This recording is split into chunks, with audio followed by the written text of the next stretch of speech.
Hello everyone and welcome back to my YouTube channel. My name is Pauline the Analyst, and today we are cracking open one of SQL's most powerful but misunderstood gems, the having clause. So if you've ever tried to filter grouped data but ended up hitting a wall using the where clause, this video is for you. So by the end of this video, you'll know when and where to use the having clause. So let's dive in.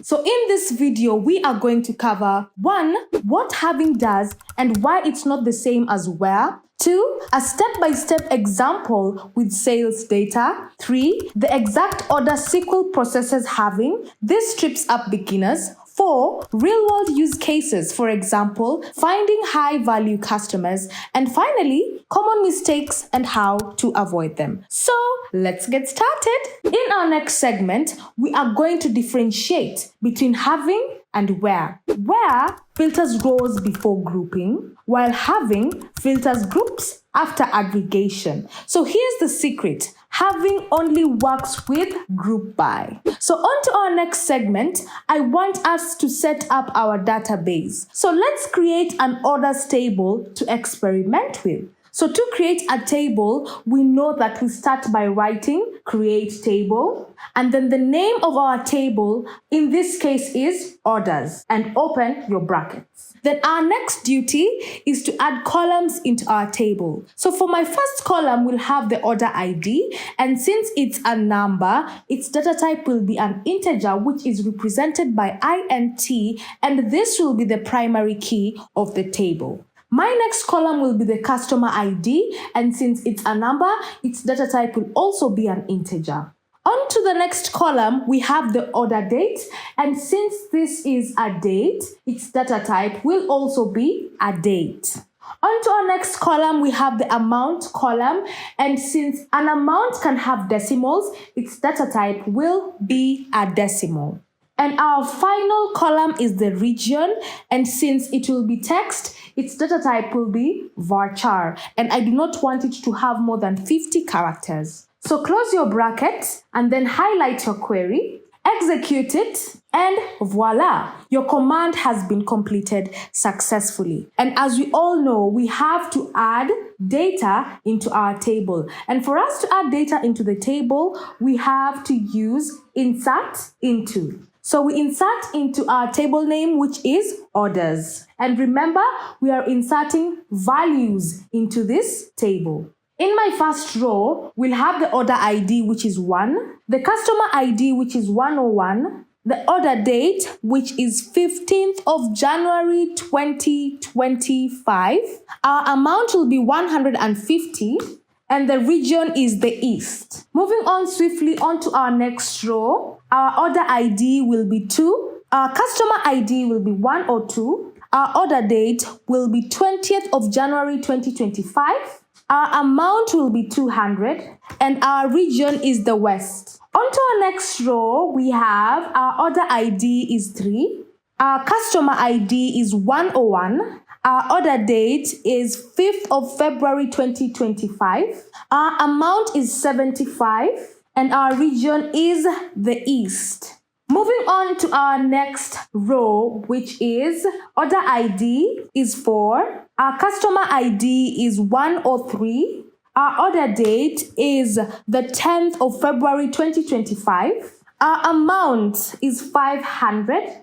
And then the region is in the north. On to our next row, we have our order ID is 5. Our customer ID is 102. Our order date is the 1st of March 2025. Our amount is 300 and the region is in the west. So close your bracket and then finish your query, highlight it, and then execute it. And voila, 5 rows have been affected. Okay, so let's get to look at our table over here. So to get to look at it, we will write select from the orders table. Highlight your query, execute it, And voila, your table, as you can see from my screen, has been created. On to our next segment, I want to give you a basic halving example. So let's find customers who've spent more than $250 in total, and I want us to notice how where fails here. I want us to understand that this won't work here. Aggregates can't be in where, okay guys? So I want us to start by writing select, and we'll be using the customer ID column. Then we will use the aggregate sum function, and we're using the amount column, and its alias will be the total spent. All this is from the orders table, where the sum of the amount column is greater than $250. Then we group by the customer ID column. So I want you to know that there will be an error in this code that I have just written. Execute it, and voila! An aggregate may not appear in the where clause unless it is in a subquery contained in a halving clause or a select list, just as you can see from my screen.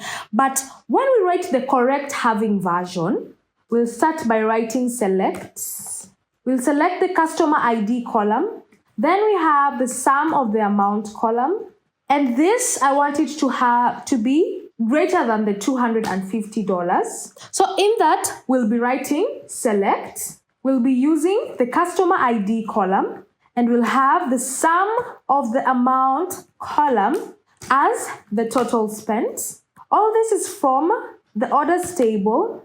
I want us to group by the customer ID column, having the sum of the amount column to be greater than $250. And I want us to understand that this halving function filters after grouping, okay? So let's highlight it and execute it.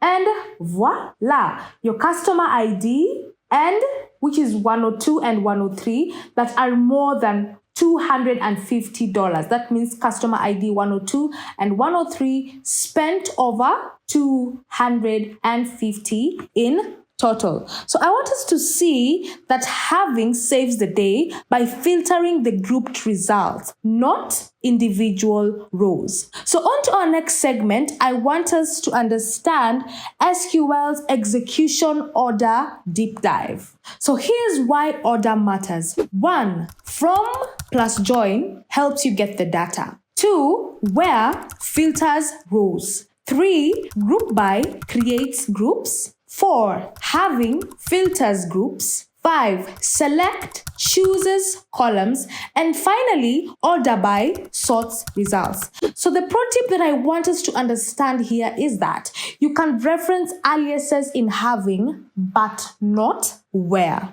So on to our next segment, I want us to understand advanced halving patterns. Halving isn't just for sums. Try averages, counts, or even multiple conditions. Let us see customers that have more than 2 orders and they spend averagely over $100. So we'll start with select, and then your first column will be the customer ID.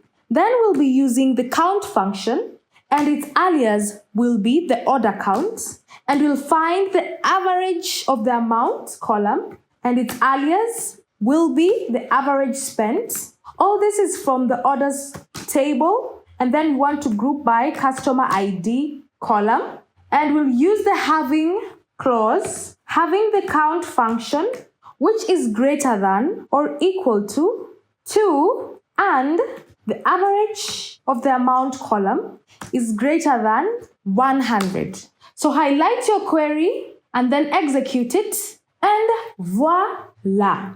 All the customers with above 2 orders, as you can see, and they spent an average of above $100. That was customer 101 and customer 102. So on to our next segment, I want to talk about the real world use cases. So where do companies use halving clause? 1, e-commerce. To find products with over 50 sales this month, 2. Finance, flag accounts with over 3 failed transactions. And finally, 3. HR, identify departments with less than 5 employees. So on to our next segment, I want us to understand the common mistakes when using the having clause. So I want you to watch out for 1. Using having without group by. 2. Mixing up where and having logic. And finally, forgetting that having can't use window functions. Very, very simple. Now you're ready to use having like a pro. If this video helped, don't forget to smash the like button and subscribe for more future SQL tutorials. If you have any questions or any suggestions for future tutorials, drop a comment in the comment section below. So until next time, happy coding!